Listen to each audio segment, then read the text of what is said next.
안녕하세요. 서영주입니다.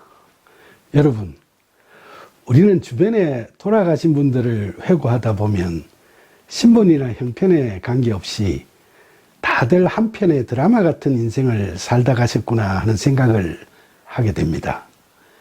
성경에서도 그런 파란만장한 삶을 살다 간 대표적 인물로 요셉에 대한 이야기가 기록되어 있습니다. 구약 성경 창세기에 보면 야곱의 아들 요셉은 어릴 때 부모의 편애를 받던 그를 시기하던 형제들의 강한 질투심이 살기등등한 정으로까지 변하는 바람에 형제들에 의해 생매장 될 뻔도 했었죠.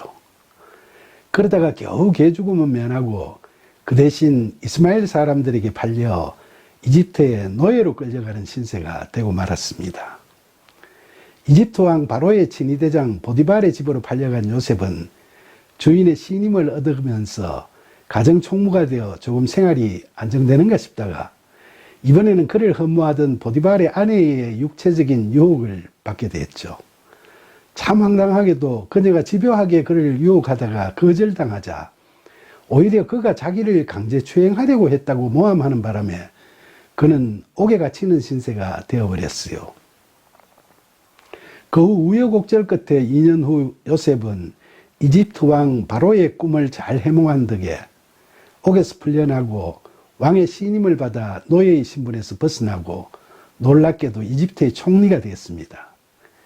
그는 7년 풍년 후 7년 흉년이 왔을 때 이집트를 구했을 뿐만 아니라 기근에 시달리던 그의 부모와 형제들을 다시 만나서 이집트로 피난시키게 됐죠. 그런데 우리는 성경을 통해서 요셉의 그처럼 파란만장한 인생을 한마디로 요약할 수 있는데 그게 뭘까요? 그건 바로 형통이라는 말로 표현할 수 있습니다. 성경은 그의 삶이 다사다난했어도 여호와께서 그와 함께 하심으로써 범사에 형통했다고 이야기합니다. 성경에서 이야기하는 이 형통은 세상 만사가 늘 좋기만 하다는 뜻이 아닙니다. 이 형통은 비록 요셉의 삶이 이처럼 파란만장했지만 그 모든 것이 합력하여 선을 이루듯이 그의 삶을 통해 하나님의 뜻이 온전히 이루어졌다는 뜻의 형통이죠.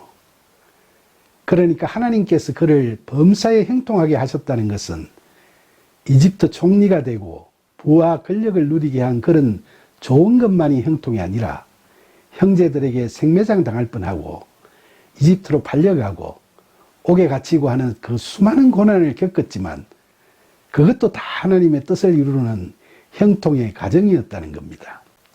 하나님께서는 그런 요셉의 삶을 통해서 결국은 야곱의 가족 70명을 기근을 피해 이집트로 피난시키시고 그곳에서 훗날 장정 60만 명을 포함한 200만 명으로 증가된 이스라엘 백성들을 출애굽시켜서 가나안 땅으로 인도하시는 역사하심을 실현하신 거죠.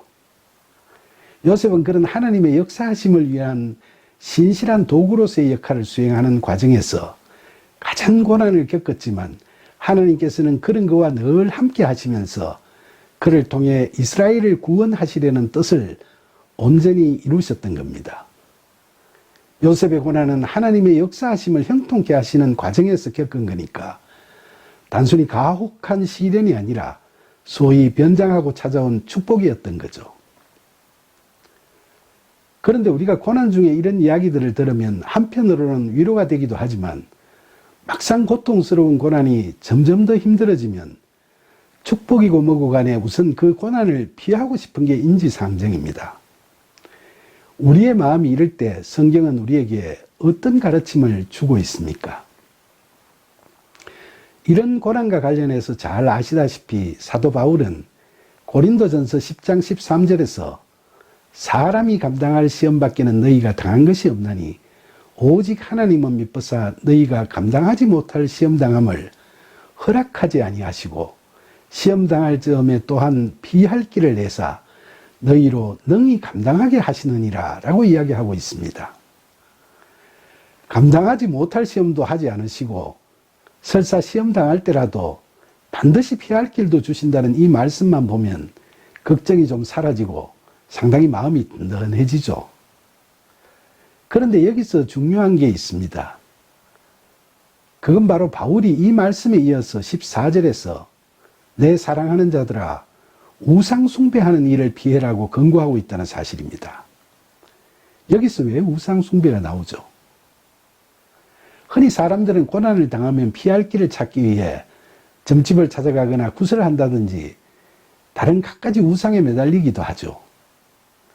심지어 하나님이나 예수님을 알라딘의 요술 램프나 동화 속 나무꾼이 만난 산신령처럼 우상시하여 기복적인 기도에 몰두하기도 합니다. 그러나 바울은 여기서 우리가 비록 고난의 상황에 처하더라도 절대로 하나님을 배신하는 우상 숭배에 빠지지 말라고 이야기하고 있는 겁니다. 이 말씀은 고난이나 시련을 당할 때는 신실하신 우리의 하나님은 절대로 감당할 수 없는 시험을 우리가 겪도록 그냥 두지 않으시고 반드시 우리를 도우신다는 신실하신 하나님께 대한 믿음을 바탕으로 오직 하나님께 순종하고 의지해야지 당장에 겪는 고난이 고통스럽다고 해서 마음이 흔들리고 연약해져서 섣불리 다른 세상적인 우상에 의존하는 우를 범하지 말라는 당부의 말씀입니다. 아무리 그 고난이 힘겹고 고통스럽다 하더라도 우상의 유혹에 흔들리지 않고 겸손한 내려놓음의 기도를 통해 오직 하나님을 바라보고 간구하면 하나님께서는 문제가 해결될 수 있도록 우리에게 지혜 주시고 용기 주시고 능력 주셔서 우리가 피할 수 있는 길을 반드시 열어주신다는 겁니다. 그러니까 설사 고난이 쉽사리 해결되지 않을 때도 그 고통 중에 뭔가 하나님의 뜻이 있을 것이라고 성령께서는 우리의 생각을 이끄실 겁니다. 그 은혜로운 믿음으로 우리가 하나님께 모든 것을 맡기고 전적으로 의지하면 고난과 시련을 인내할 수 있는 영적 담대함도 가질 수 있게 도우실 겁니다. 따라서 바울의 그 권고의 말씀은 구약 창세기에서 요셉이 힘든 고난의 과정에서도 늘 하나님과 함께 함으로써 하나님의 뜻을 온전히 이루는 그 형통함을 우리들도 가지라는 말씀입니다. 그렇게 하면 우리가 겪는 고난은 바로 변장하고 찾아온 축복이 된다는 겁니다. 이러한 말씀에 대해서는 여러분 모두 공감하시죠? 그런데 또 우리가 아무리 생각해봐도 쉽게 수긍이 가지 않는 의문이 있습니다. 세상을 살다 보면 못된 짓하고 형편없는 사람인데도 잘 먹고 잘 사는 사람이 있는가 하면 아무런 죄도 짓지 않고 선하게 살아가는 사람들 중에 심한 고난과 시련을 겪는 일들도 있는데 하나님께서 공의로우신 분이시면 왜 이런 일이 일어나는 걸까요? 우리가 우리 자신은 물론이고 다른 이웃들이 당하는 고난을 살펴보면 그 중에서 많은 부분이 당사자 자신의 귀책 사유보다는 다른 이웃의 죄나 아니면 천재지변으로 인한 고난의 경우가 많지 않습니까? 그런데 이런 경우에 타인의 무분별한 음주운전으로 인해 졸지에 부모를 잃고 천혜고아가 된 소년 소녀들이나 타인이 저지른 갖가지 사고로 인해 장애자가 되어버린 사람들, 더 나아가서 코로나 바이러스와 같은 심한 전염병이나 전쟁, 테러 혹은 쓰나미 지진 같은 천재지변에 휩쓸려 목숨을 잃거나 고난에 처하게 된 사람들을 보면 왜 그들이 그런 고통을 당해야 하는지, 왜 하나님은 하필이면 그들에게 그런 가혹한 시련을 안겨주시는지 쉽게 답을 얻지 못하는 경우가 많죠. 왜 사랑이 많으시고 공의로우신 하나님께서는 우리가 보기에 죄 없는 사람들에게 그렇게 가혹한 고난과 시련을 주시는가 하는 물음에 대해 여러분은 어떤 답을 갖고 계십니까? 성경 66권 중에서 그런 물음에 대해 우리들에게 가장 많은 깨달음을 주는 말씀으로는 욥기를 들 수 있습니다. 구약 성경 욥기에 보면 어느 날 하나님께서는 사단에게 욥을 세상 사람들 중에서 가장 온전하고 정직하며 하나님을 경외하고 악에서 떠난 자라고 칭찬하셨죠. 그 말을 들은 사단이 그건 하나님께서 욥에게 많은 것을 주셨기 때문에 그런 거라면서 만약 그에게서 소유물을 모두 다 뺏어버리고 그의 몸을 해치면 그도 별 수 없이 하나님을 향하여 욕할 것이라고 험담을 하면서 자기 생각이 맞다고 장담을 하죠. 그러자 하나님께서는 과연 그런지 욥을 시험하시기 위해 사탄에게 그의 생명은 해치지 말고 재산과 자식을 빼앗고 몸을 상하게 하는 제한적 힘을 한번 행사해 보라고 허용하십니다. 이로 인해 졸지에 재산과 자식 같은 모든 것을 잃고 나락으로 떨어진 욥을 보면서 그의 아내는 하나님을 욕하고 죽으라고 악담을 퍼붓지만 욥은 우리가 하나님께 복을 받았은즉 화도 받지 아니하겠느냐라면서 끝까지 입술로 범죄하지 않았죠. 그러나 욥기를 여기까지만 읽으면 좀 황당한 부분도 있죠. 사실 욥이 자신의 잘못이 아님에도 불구하고 그토록 처참한 고난을 겪게 되는 것이 하나님과 사탄의 논쟁에서 비롯되었다고 생각하면 욥의 처지가 너무나 억울하기도 하고 또 욥 정도 되니까 만문다행이지 좀 의지나 신심이 약한 사람이었으면 고래싸움에 새우 등 터지는 식으로 억울한 희생양이 되어버리고 말았지 않았겠습니까? 그러나 다른 한편으로 어떻게 보면 우리 인간이라는 피조물의 한계가 바로 그런 것이고 그러니까 우리는 더욱 하나님을 찾을 수밖에 없는 존재인 것이 아닌가 하는 생각이 들기도 합니다. 그러면서 그 후의 이야기들을 보면 우리 인간이 세상을 보는 눈이나 신앙을 스스로 생각하는 마음에 대해 그 한계를 더욱 실감하게 됩니다.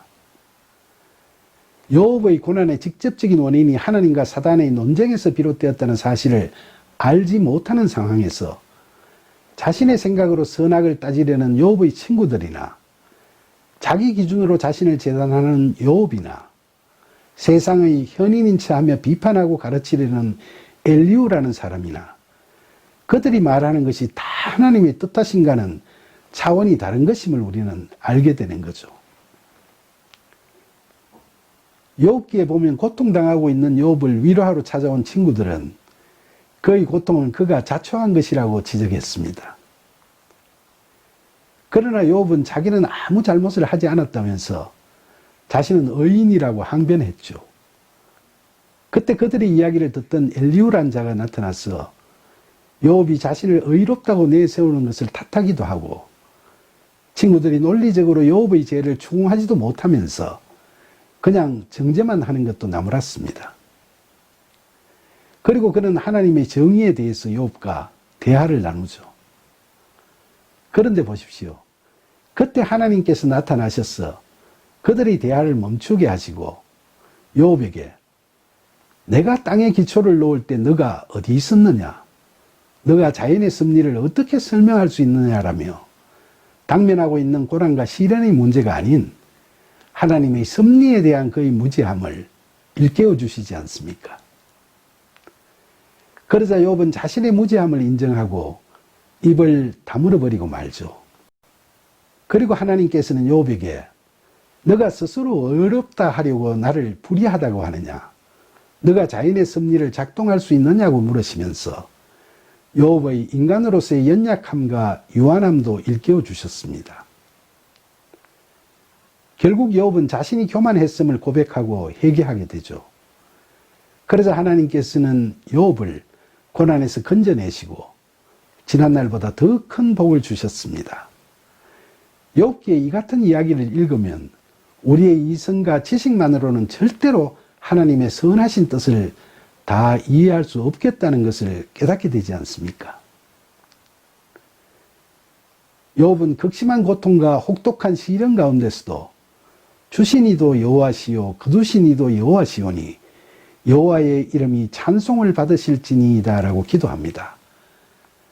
그러니까 우리도 고난 속에서 이 고난이 누구의 탓이냐, 하필이면 왜 이런 고난이 내게 왔느냐를 따지기보다는 그럴수록 하나님을 더 가까이 하고 하나님만 바라보는 신실함을 갖고 하나님께서 중심이 되시는 의로운 삶을 살아가고자 한다면 우리에게 부어지는 하나님의 은혜로 우리는 고통받아 상해버린 마음을 치유받을 수 있고 고난받는 우리의 삶이 곧 회복될 수 있을 겁니다. 저는 찬양 중에서 하나님은 실수하지 않으신다네 라는 찬양을 가사가 너무 마음에 들어서 못 부르는 노래지만 즐겨 부르곤 하죠. 어두운 밤 어둠이 깊어 날이 다시는 밝지 않을 것 같아 보여도 내 신앙 부여잡고 주님께 모든 것 맡기리니 하나님을 내가 믿음일세.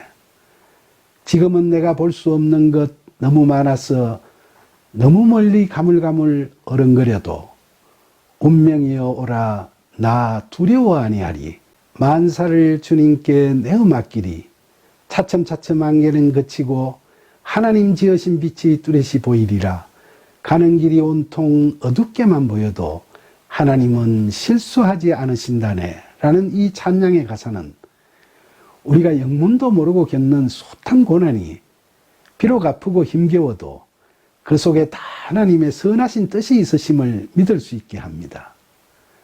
그리고 신실하신 하나님께서는 우리를 어떠한 고난에서도 반드시 건져내신다는 확신도 갖게 되죠.